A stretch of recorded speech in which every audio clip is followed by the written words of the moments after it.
Welcome to Français facile, Easy French. Activez la fonction de traduction pour une meilleure compréhension de l'histoire. Chapitre 1. Pourquoi apprendre le français? Bonjour et bienvenue. Aujourd'hui, je vais te parler d'une belle aventure, apprendre le français. Apprendre une langue, ce n'est pas seulement apprendre des mots ou des règles, c'est ouvrir une porte sur le monde, découvrir une nouvelle culture et rencontrer des gens différents.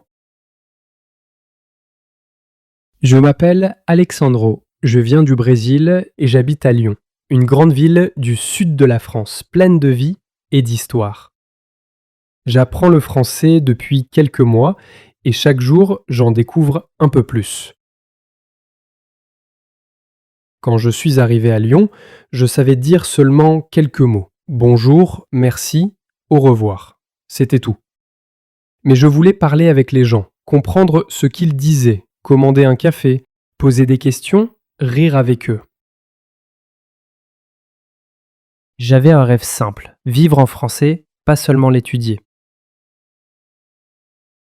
Alors, j'ai décidé de m'inscrire dans une école de langue près de chez moi. Le premier jour, j'étais un peu nerveux. Dans ma classe, il y avait des étudiants du Japon, du Maroc, d'Italie, de Corée, du Mexique, tous très différents, mais avec le même objectif, apprendre le français. Notre professeure s'appelait Camille. Elle venait de Lyon. Elle avait une voix douce, un grand sourire et beaucoup de patience. Elle nous a dit quelque chose que je n'ai jamais oublié. Le français, ce n'est pas seulement une langue, c'est un pont entre les personnes. Cette phrase m'a beaucoup marqué. Oui, une langue unit les gens.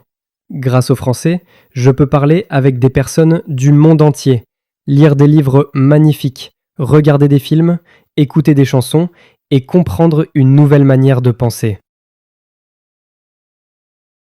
Camille nous a aussi expliqué que dans ses cours, on ne ferait pas de longues listes de vocabulaire ni de grammaire compliquée. Elle a dit « Ici, on va parler, écouter, lire et jouer. C'est comme ça qu'on apprend une langue. » Et elle avait raison. Dès le premier jour, on a commencé à se présenter, à parler de nos goûts, à poser des questions simples. Tu aimes la musique? Quel est ton plat préféré? Que fais-tu le week-end? Ces petites phrases m'ont donné confiance. Je me suis rendu compte que même avec peu de mots, on peut déjà communiquer. Le soir, en rentrant chez moi, j'ai entendu 2 touristes parler français dans la rue. Je comprenais quelques mots. Pas tout, bien sûr, mais assez pour sourire. Et à ce moment-là, j'ai compris que j'étais vraiment en train d'apprendre. Camille avait raison. Le français est partout. Dans les cafés, dans la musique, sur Internet, dans les films et même sur ton téléphone. C'est vrai. J'ai commencé à voir le français partout autour de moi et j'ai compris une chose essentielle. On n'apprend pas le français seulement à l'école. On l'apprend dans la vie de tous les jours. Chapitre 2. Comment apprendre les mots? Le lendemain, en classe, une étudiante polonaise a posé une question. Camille, comment peut-on apprendre beaucoup de mots en français? Camille a souri. Elle a écrit un mot au tableau. Lire. La lecture, c'est la clé, a-t-elle dit. Lire t'aide à voir les mots dans des phrases réelles, dans leur contexte. Tu vois comment les gens les utilisent. Et ton cerveau apprend naturellement, sans effort. Camille nous a conseillé « Lis un peu chaque jour, même seulement 30 minutes. Pas besoin de lire un roman difficile. Choisis quelque chose de simple et agréable. » Alors, ce soir-là, j'ai essayé. J'ai emprunté un petit livre à la bibliothèque. C'était une histoire courte sur un garçon qui visite Paris pour la première fois. Au début, j'avais peur. Je pensais que ce serait trop difficile. Mais à ma grande surprise, j'ai compris presque tout. Quand je voyais un mot nouveau, je le regardais dans le dictionnaire, puis je continuais à lire. Je ne m'arrêtais pas toutes les 2 secondes, et à la fin de l'histoire, j'avais retenu 5 nouveaux mots, sans les avoir vraiment étudiés. Camille avait raison. Quand on lit souvent, le cerveau apprend tout seul. On n'a pas besoin d'écrire des listes de mots pour les retenir. Le lendemain, j'ai acheté un petit carnet. Chaque fois que je lisais et que je découvrais un mot utile, je l'écrivais avec une phrase simple. Un marché. J'aime aller au marché le dimanche. Fatigué. Aujourd'hui, je suis fatigué mais content. Ce petit carnet est vite devenu mon ami. Et tu sais quoi? Ces mots, je les retrouvais dans la rue, à la télévision ou dans les conversations. Chaque fois, je me disais « Tiens, je connais ce mot ». Et ça, c'est une sensation incroyable. Lire, c'est vraiment le meilleur moyen d'apprendre des mots. Parce que les mots qu'on découvre dans une histoire ont une émotion, une image, une situation. Et quand un mot a une émotion, il reste dans ta mémoire. Camille nous répétait souvent, quand tu lis, tu n'apprends pas seulement des mots, tu apprends à penser comme une personne qui parle français. Et elle avait encore raison. Chapitre 3. Comment améliorer la prononciation? Un mercredi matin, en classe, un étudiant coréen, très timide, a levé la main. Il s'appelait Jun. Il a dit d'une voix douce « Camille, je connais les mots, mais quand je parle, personne ne me comprend.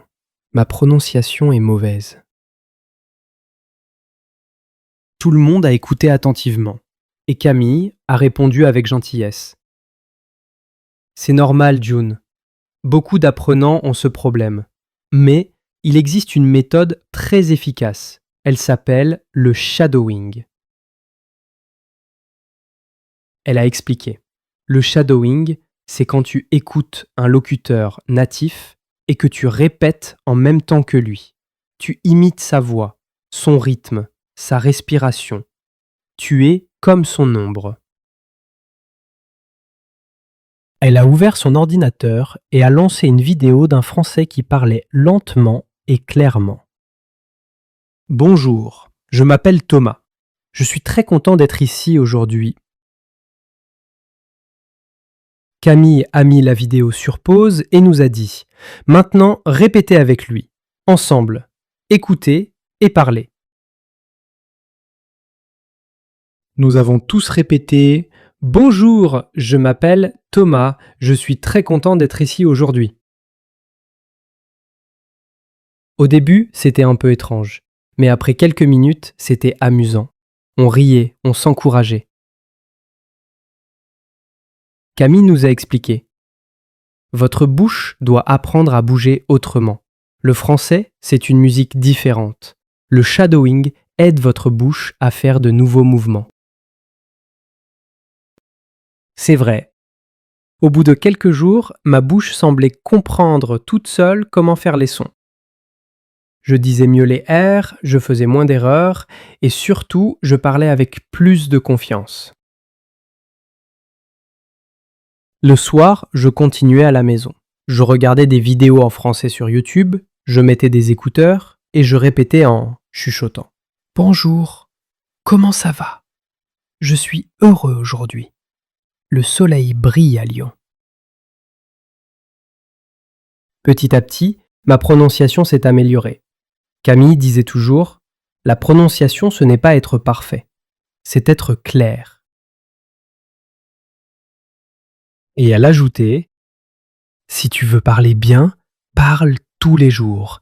Si tu veux bien prononcer, écoute et répète. » C'est devenu ma règle d'or. Écouter, répéter, recommencer. Et chaque jour, je me sentais un peu plus à l'aise pour parler français, même avec des natifs.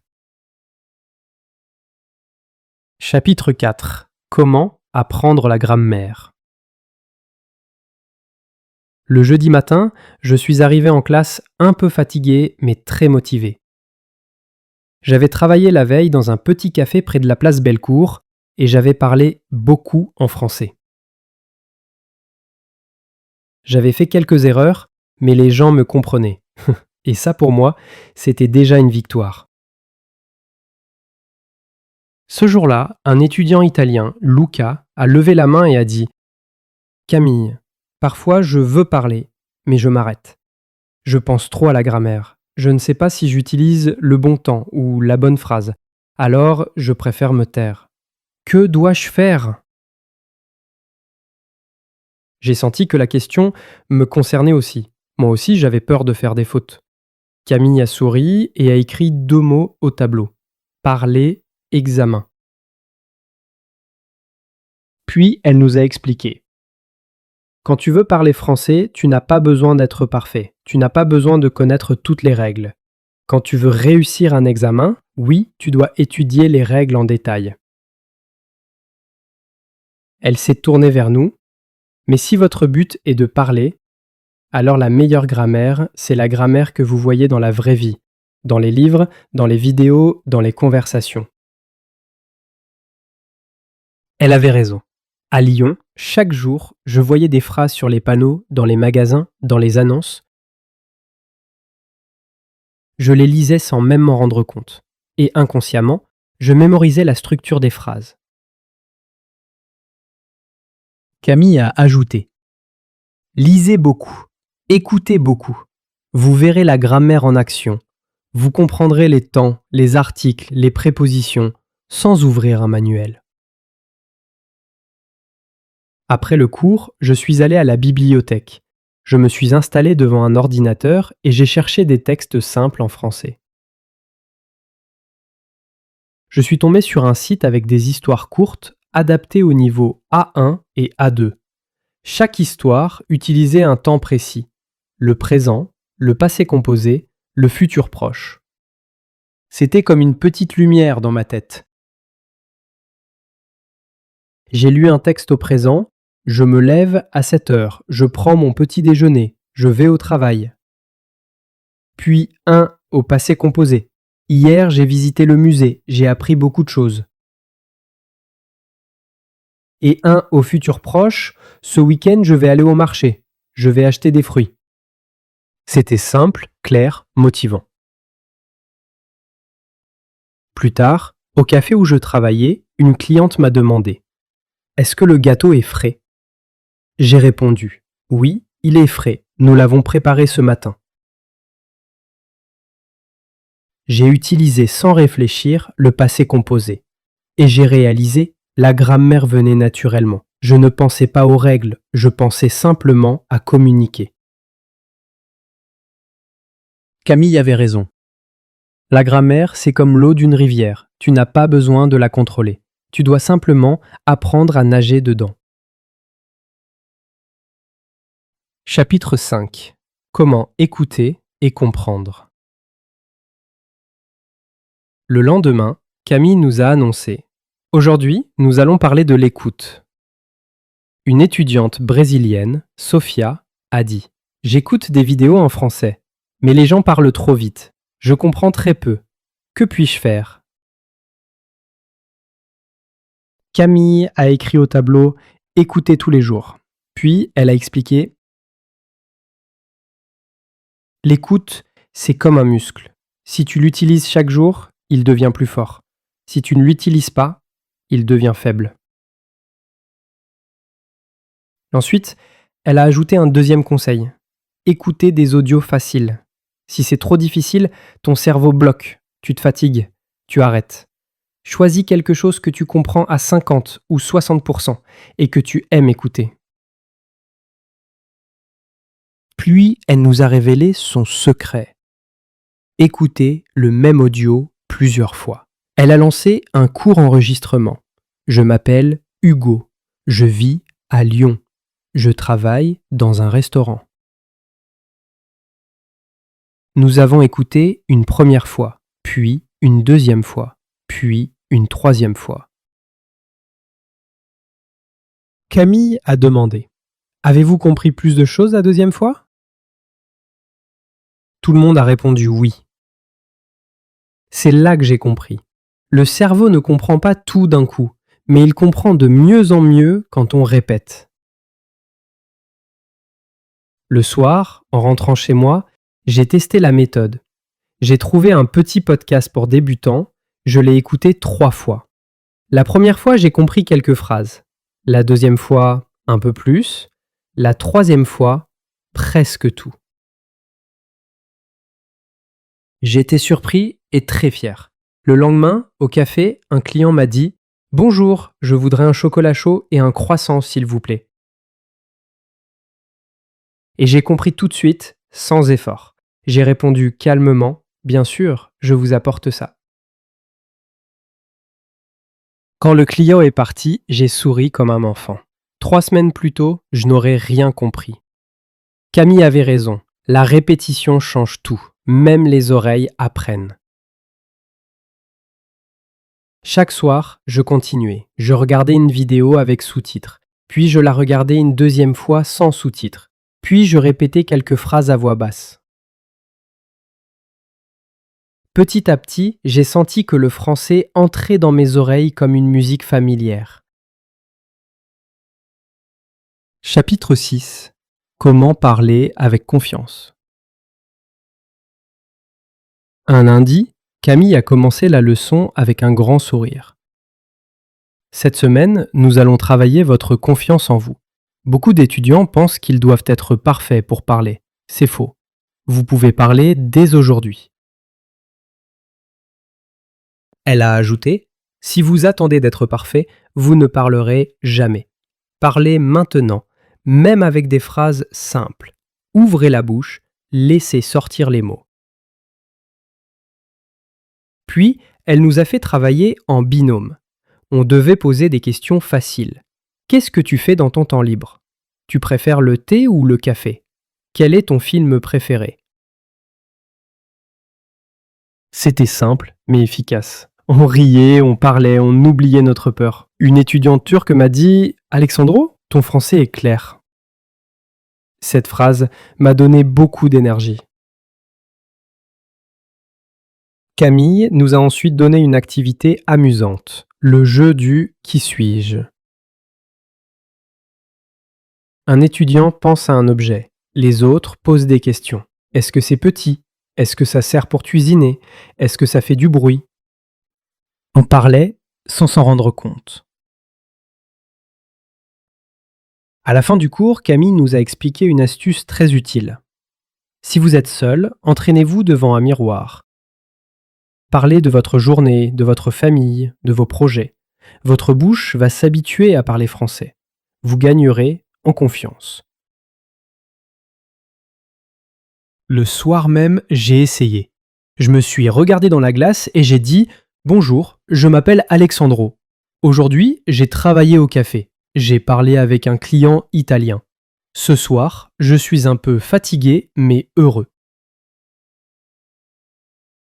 C'était bizarre au début, mais très efficace. Au café aussi, j'essayais de parler davantage. Quand un client me remerciait, je répondais « Avec plaisir. Bonne journée. » Quand quelqu'un disait « Ce gâteau est délicieux », je répondais « Je suis content que vous l'aimiez. » Petit à petit, je voyais que les gens comprenaient. Et ça me donnait encore plus confiance. Un jour, un nouvel employé brésilien est arrivé au café. Il ne parlait presque pas français. Je me suis assis avec lui et je lui ai expliqué calmement comment fonctionne le travail. Il m'a dit « Merci, tu me mets à l'aise. »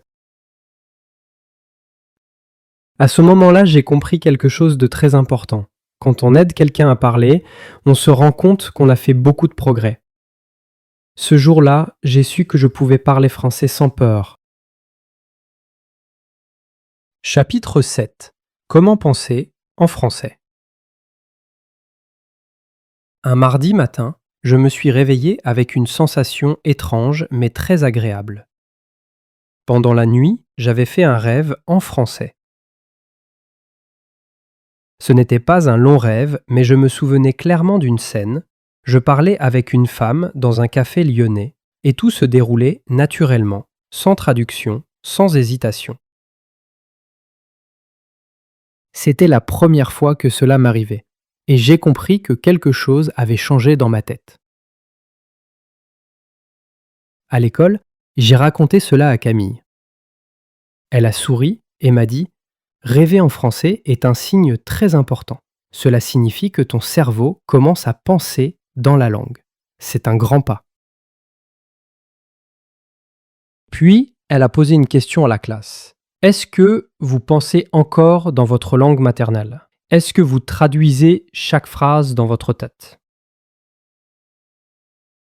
Beaucoup d'étudiants ont répondu oui. Moi aussi, parfois, je continuais à traduire.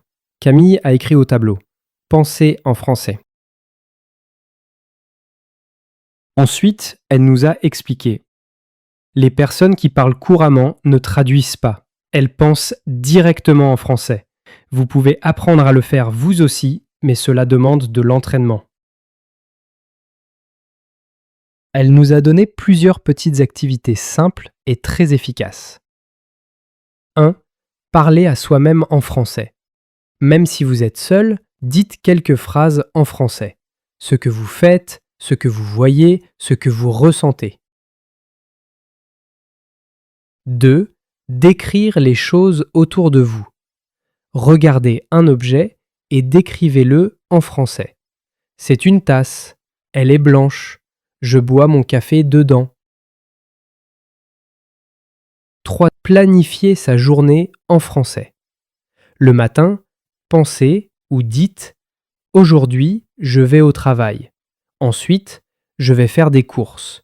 Puis, je vais regarder un film. » 4. Se poser des questions simples. Camille nous a dit « Demandez-vous « Qu'est-ce que je fais ? Où vais-je ? De quoi ai-je besoin ? » Répondez en français. Toujours. Ce jour-là, j'ai décidé d'essayer. En marchant jusqu'au café où je travaillais, je me suis dit dans ma tête « Il fait froid aujourd'hui. Je porte mon manteau. Je marche vers Bellecour. Je suis un peu fatigué, mais motivé. » Je ne traduisais plus. Je pensais directement en français. Plus tard, en rangeant des tables, je me suis encore parlé à moi-même. Maintenant, je nettoie cette table. Après, je vais préparer le café. Ensuite, j'accueillerai le prochain client. Petit à petit, toutes ces petites phrases s'installaient dans mon esprit comme une habitude naturelle. Le soir, Camille nous avait donné un exercice spécial. Choisissez un objet dans votre chambre et parlez-en 3 ou 4 phrases en français. J'ai choisi mes chaussures. Ce sont mes chaussures, je les porte tous les jours pour aller à l'école. Elles sont confortables. J'aime marcher avec elles dans la ville. C'était simple. Mais en faisant cela chaque soir, mon cerveau s'habituait à penser français. Après quelques jours, j'ai remarqué un autre changement. Lorsque je pensais à mon planning, je n'utilisais plus les mots brésiliens. Je disais naturellement lundi, mardi, mercredi. Je pensais sandwich, marché, travail au lieu des mots de ma langue. C'était comme si le français devenait une partie de moi. Un jour, un étudiant italien m'a demandé « Tu parles espagnol ou portugais avec les autres Brésiliens ?» J'ai répondu « Parfois oui, mais maintenant, j'essaie de parler français le plus possible. » Et c'était vrai. Je sentais que plus je pensais en français, plus je parlais facilement. Le soir, j'ai écrit dans mon carnet « Penser en français, c'est comme ouvrir une fenêtre dans son esprit. L'air entre et la langue commence à vivre en toi. » Chapitre 8. Comment continuer à progresser. Le dernier jour de cours est arrivé. En marchant vers l'école, je repensais à mes débuts. Je connaissais peu de mots, j'étais timide et je parlais lentement. Maintenant, je comprenais mieux, je parlais plus facilement et j'avais beaucoup plus confiance. En classe, Camille nous a dit « Ce n'est pas la fin, c'est seulement le début de votre chemin en français. Continuez un peu chaque jour, même 5 minutes peuvent t'aider. » Elle nous a donné quelques conseils simples. Lire un peu tous les jours, une histoire courte, un article facile. Écouter du français régulièrement, un podcast débutant, une courte vidéo. Écrire quelques phrases dans un petit journal. Parler dès que possible, même si c'est simple. Ne pas avoir peur des erreurs, elles font partie de l'apprentissage. Après le cours, nous avons pris une photo ensemble. J'étais un peu triste, mais aussi très fier de mon parcours. Dans les jours suivants, j'ai continué mes petites habitudes. Au café, je parlais avec les clients.